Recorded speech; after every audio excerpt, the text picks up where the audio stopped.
ఈరోజు మరి తెలంగాణకు అన్ని పార్టీలు కూడా మోసం చేస్తున్న క్రమంలో మరి ఒకటే రాజకీయ పందంలో జరుగుతున్న తెలంగాణ ఉద్యమంలో మరి కేసీఆర్ గారు తెలంగాణ అనేది మరి ఈరోజు ఉన్న లోక్సభలో ఉన్న ఇద్దరు ఎంపీలతోటే లోక్సభను స్తంభింపజేసి వారం రోజులు సభ నడవకుండా చేసిన రోజులు ఉన్నాయి.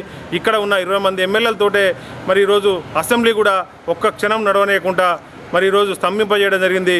రేపు ఇదే విధంగా మరి లోక్సభ మరి శాసనసభ ఎన్నికల్లో మరి టీఆర్ఎస్ పార్టీ విజయదుందుభి మోగించి 100 మంది ఎమ్మెల్యేలు మరి 15-16 మంది ఎంపీలతోటి తెలంగాణ రాష్ట్ర సమితి విజయం సాధిస్తే రేపు బ్రహ్మాండంగా తెలంగాణ అనేది కేంద్ర ప్రభుత్వం మరి ఇక్కడికి తీసుకొచ్చి ఇచ్చే అవకాశం ఉంటుంది. మరి తెలంగాణ భవన్కే వచ్చి రాసిచ్చే అవకాశం ఉంటుందనే క్రమంలో మరి ఈరోజు పార్టీని పటిష్టం చేసే క్రమంలో మరి 40 రోజులు మరి ఏ పార్టీ కూడా సాహసం చేయని విధంగా మరి ఇన్ఛార్జీలందరినీ తెలంగాణ రాష్ట్ర సమితిలో ఉన్న కార్యకర్తల్ని మరి గ్రామ స్థాయి నుంచి రాష్ట్ర స్థాయి వరకు ఉన్న కార్యకర్తల్ని ఎమ్మెల్యేలని ఎంపీలని ఎక్స్ మినిస్టర్లందరూ కూడా ఇన్వాల్వ్ చేసి పెద్ద ఎత్తున మరి పల్లెల్లో మరి పల్లెబాట ఈరోజు పట్టణాల్లో బస్తీబాట పేరిట మరి పెద్ద ఎత్తున మరి తెలంగాణ ప్రజా సంఘాలు విద్యార్థులు యువకులందరూ పెద్ద ఎత్తున మోహరించి పార్టీని పటిష్టం చేసుకుంటూ పోయే క్రమంలో ఈరోజు మరి యువకులందరూ కూడా దాన్ని విజయవంతం ఏ విధంగా చేయాలి, పార్టీ నిర్మాణం ఏ విధంగా చేసుకుంటూ పోవాలి, రేపు ఎలక్షన్ కొట్లాడడానికి పార్టీని ఎంత మరి గట్టిగా చేసుకుంటూ పోతే రేపు మనకు అంత రిజల్ట్ వచ్చే అవకాశం ఉంటుంది. కాబట్టి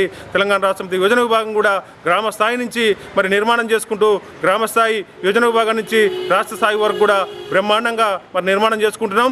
ఈ నిర్మాణంతో పాటు మరి రేపు జరిగే అన్ని ఎలక్షన్లో కూడా ఈ సీమాంధ్ర పార్టీల్ని మట్టి కనిపిస్తానికి అవకాశం ఉంటుంది. ఎక్కడ తిరగనీయకుండా ఉండడానికి కూడా ఒక సైనికుల లెక్క ఉపయోగపడతారు. ఇది పార్టీకి మరి తద్వారా కేసీఆర్ గారి నాయకత్వంలో జరిగే పార్టీకి మరి ఉద్యమానికి మేము తోడుంటామని చెప్పి ఈ సందర్భంగా తెలియదు.